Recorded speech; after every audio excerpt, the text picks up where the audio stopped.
Hora do esporte, Alice Queiroz está na área. Oi, Alice. Oi, Polito. Boa tarde. Boa tarde para a galera que começa a semana já nos acompanhando. Temos muitas novidades, inclusive sobre a última rodada do Catarinense, né?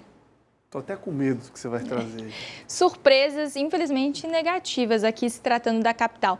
Vamos começar destacando aí os principais placares, né? Os que mais chamaram a atenção nessa última rodada da primeira fase. Tivemos um empate, infelizmente, do Figueirense contra o Camboriú por 1-1 ali no Scarpelli. Criciúma e Brusque também empatando num jogo movimentado, 3-3. Mesma quantidade de gols no jogo entre Chapecoense e Joinville. Chapecoense aplicando uma goleada considerável no Jack. E o Barra também goleando o Concórdia por 5-1. No Scarpelli, o empate, infelizmente, confirmou aí o Figueirense no quadrangular do rebaixamento. Uma situação bem delicada para o Furacão, que a gente acompanha os detalhes desse jogo, dessa partida contra o Camboriú, com o Heitor Machado, que foi acompanhar com a gente. Oi, Heitor.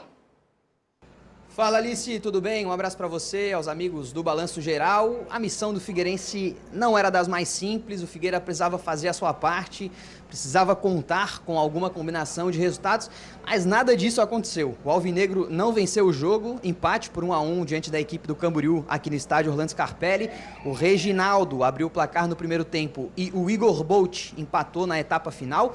E todos os adversários do Figueira venceram na rodada. A Chapecoense venceu, Santa Catarina e também o Barra. Portanto, o Figueirense ficou muito distante do seu objetivo de se classificar para o mata-mata do campeonato estadual. Com isso, terá de disputar o quadrangular do rebaixamento. Figueirense, Carlos Renault, Marcílio Dias e Joinville. Dos 4, somente o primeiro colocado evita a queda para a segunda divisão estadual. Ao longo dessa semana a gente deve ter uma definição de datas, horários e segue atualizando, claro, tudo ao longo da nossa programação na NDTV. O Camboriú, que empatou aqui no estádio Orlando Scarpelli, já estava classificado e vai enfrentar o Avaí nas quartas de final. Volto contigo, Alice. Um abraço para você. Obrigada, Heitor, trazendo as informações da partida entre Figueirense e Camboriú. Bora analisar então, Cláudio. Boa tarde. Boa tarde, Alice. Boa tarde a todos que nos acompanham no Balanço Geral. Mais uma atuação ruim do Figueirense, né? No Concórdia a gente esperava uma reação, uma expectativa de um bom jogo, não tivemos. E novamente contra o Camboriú, diante do seu torcedor, deixou a desejar, né? E agora já tem, inclusive, um novo técnico para ver se de repente escapa desse rebaixamento do estadual. Que fase que vive o Furacão, né, Cláudio? Que situação, né, Alice? E lembra quando a gente tratou aqui no Balanço Geral sobre o trabalho pequeno, né, apenas de bombeiro do técnico, o Henrique, né, o Henrique Lima, que apenas ficou como interino. E lembra que a gente falou aqui na sexta-feira, o maior, né, trabalho que ele deveria ter era o mental, trazendo o principal, porque era pouco tempo de treinamento. Só teve uma sessão que foi sábado, que era a questão da atitude, do comprometimento, de brigar por cada espaço. E isso faltou nesse jogo de sábado. Foi mais um jogo apático da equipe do Figueirense e, de novo, foi aquele time do Vaguinho Dias, que tem posse de bola, por exemplo, teve 56% de posse de bola, até finalizou mais 12 vezes, mas no alvo apenas 2 vezes. Foi um time que não foi agressivo, não tratou, né, a bola como deveria em relação ao aspecto ofensivo, não trouxe tantas chances claras de gol e apenas ficou girando a bola para um lado, para o outro, muito parecido do que a gente viu no jogo contra o Concórdia. E olha que a equipe bem treinada do Camboriú saiu na frente e o Figueirense só conseguiu empatar no segundo tempo depois que pesou um jogador que teve mais voluntariedade, teve mais atitude, que foi o Igor Bolt, autor inclusive do gol. É interessante que essa direção tem uma gestão de futebol pífia desde que assumiu em 2020, já flertou 2 vezes com a Série D do Campeonato Brasileiro e agora flerta com a Série B do Catarinense. Imagina que essa direção assumiu em 2020 na Série B do Nacional e pode entregar na Série B do Catarinense. Realmente uma situação lamentável. Após o término da partida, o diretor executivo de futebol, Daniel Kaminski, anunciou Márcio Zanardi, treinador que esteve no São Bernardo, foi campeão de uma Copa Paulista, ascendeu da Série D para a Série C com o São Bernardo, classificou o São Bernardo para a fase decisiva da Série C e, para o momento, viu, Alice, para a situação de momento e o contexto do Figueirense e o que tem disponível no mercado, até acertou a direção, mas é sempre assim, no time errado, no momento errado e agora, para evitar um vexame maior, é não cair para a segunda divisão do Catarinense. Que fase, né, Cláudio? É o que sobrou, né? Digamos assim, foi o que sobrou e vamos torcer para que, pelo menos, desse rebaixamento, o Furacão escape. Bom, agora falando do Avaí, que já está classificado, o Leão da Ilha acabou sendo derrotado aí na última rodada da primeira fase contra o Santa Catarina. Vamos acompanhar? Em Rio do Sul, Santa Catarina saiu na frente do Avaí com um gol de Galdino. O zagueiro Adriel ampliou para a Águia. O time da casa balançou a rede mais uma vez com Alex Gonçalves.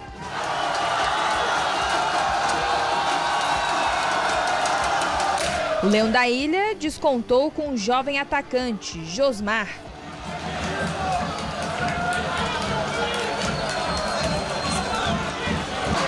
Mas ficou assim, Santa Catarina 3, Avaí 1. Cláudio, Avaí deu uma penada ali, né? Sofreu uma pressão do Santa Catarina, deixou a desejar, eu acredito, pelo menos pelo meu ponto de vista, assim, de entrega na atuação, mas está numa situação favorável já no campeonato, né? Um cenário totalmente diferente do Figueirense. Os competentes conseguem, em reta final de competição, escolher adversários e até prejudicar seu maior rival. É lógico que teve essa questão da rivalidade.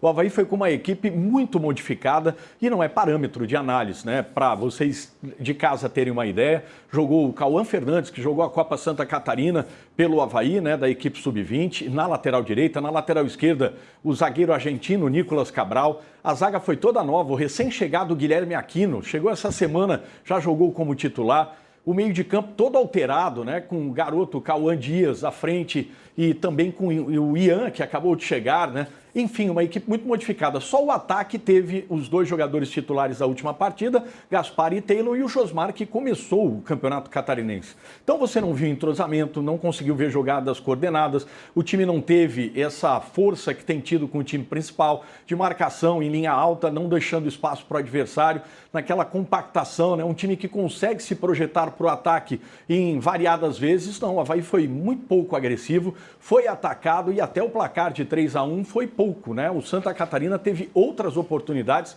até para fazer mais. Mas isso não mudou a rota da equipe do Avaí, a gente vai poder falar mais adiante em relação à tabela.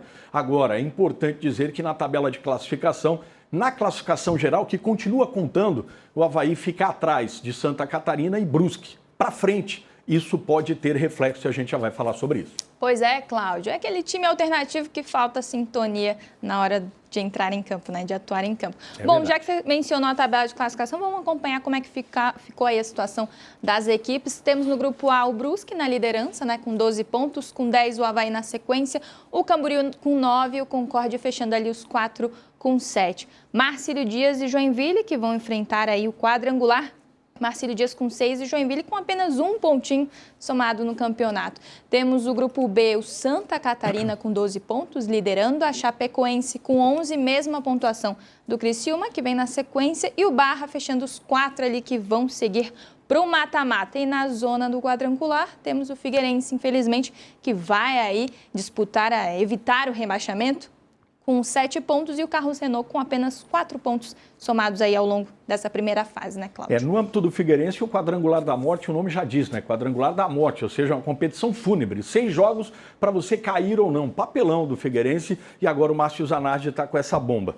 O Avaí, né, dentro da tabela você viu ali, ele tem uma sequência, vamos dizer, em tese facilitada, porque não vai enfrentar nem numa possível semifinal e nem só numa final, nem Criciúma, nem Chapecoense, nem Brusque. Porque o Avaí enfrenta agora o Camboriú em 2 jogos. Por enquanto, em Florianópolis, o Camboriú tem defendido os seus jogos no Scarpelli e o segundo jogo na ressacada. Na sequência, vai enfrentar ou Barra ou a equipe do Santa Catarina. E aí é que eu falei sobre a questão da pontuação geral. Santa Catarina e o Brusque ficaram à frente do Avaí, e o Avaí passando pelo Camboriú, segundo jogo nesse mata-mata na ressacada, mas se enfrentar a equipe do Santa Catarina, hoje, se fosse hoje, o segundo jogo seria em Rio do Sul. O Barra, né, se vencer as 2 partidas contra o Santa Catarina, obriga o Avaí a vencer as 2 contra o Camboriú, porque continua somando a pontuação. Olha como era importante aquilo que eu falei do resultado em Rio do Sul. Figueirense acabou não fazendo a sua parte, o que era provável pelo desempenho. A gente falou aqui, falou também no Clube da Bola, e o Avaí acabou não conseguindo a pontuação para ficar na frente desses adversários. Só agora é ganhar os 2 jogos. Camboriú para continuar fazendo a força da ressacada para buscar o bicampeonato, viu, Alice? Exatamente. Perdeu, né, a chance da vantagem, mas está numa posição favorável. Cômoda, Vamos torcer, né? aí para o Leão da Ilha Foi conseguir competente, né? passar com tranquilidade. Obrigada, viu, Cláudia? A gente segue ao longo da semana fazendo essas análises e atualizando aqui os bastidores dos nossos clubes catarinenses, principalmente a dupla da capital. Boa Perfeito. tarde. E você confere sempre nossa coluna no Jornal ND e também no portal ND+. Até mais. Até mais. A gente segue destacando futebol por aqui. Pela Copa 2026, o Cruzeiro venceu o São Paulo e conquistou o bicampeonato. Estamos falando da Copinha. Vamos acompanhar os detalhes da decisão na reportagem do Pedro Ramiro. No olhar desses meninos, o sonho de chegar entre os profissionais. Um lugar que nem todos podem alcançar, mas a Copinha significa um grande passo para quem se arrisca no futebol. Na final deste ano, o protagonismo foi dos defensores. O lateral William abriu o placar para o Cruzeiro. O empate do São Paulo veio com o zagueiro Isaac. No segundo tempo, Gustavinho entrou para marcar o gol do título. O Cruzeiro conquistou a segunda taça da Copinha, após 19 anos. Mas para que o sonho desses atletas seja realizado, é preciso que alguém acredite. Entre eles, o treinador Myron César, que chegou ao clube no ano passado, mas já conquistou a tão cobiçada taça. Os jogadores entenderam o contexto e aí, primeiro, agradecê-los porque eles são os protagonistas, né? E sem eles nada disso estaria acontecendo. Então, fico muito feliz por estar vivendo isso tudo. Mairo também acreditou em Fernando. Com apenas 20 anos, o atacante foi eleito o melhor jogador da Copinha. Ele é mais um dos meninos com histórias de batalhas para chegar ao profissional. Sou um menino que veio de uma comunidade onde passei muitas dificuldades. Minha mãe cuidou de 4 filhos homens solteira, então eu tive que aprender as coisas rápido, tive que morar na casa de amigo por bastante tempo. Então eu tenho que proporcionar uma vida melhor para ela, para os meus irmãos, para todos nós. Parabéns aos atletas do Cruzeiro, a Copinha, mais um grande campeonato que você pôde acompanhar por aqui na tela da NDTV Record.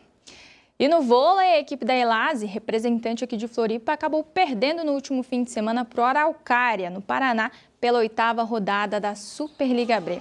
Em um confronto equilibrado, o time foi superado por 3-0 e agora volta a atuar jogando em casa, aqui em Floripa, quinta-feira, às 8 horas da noite, enfrentando aí o Praia Grande, uma grande equipe na sede do clube.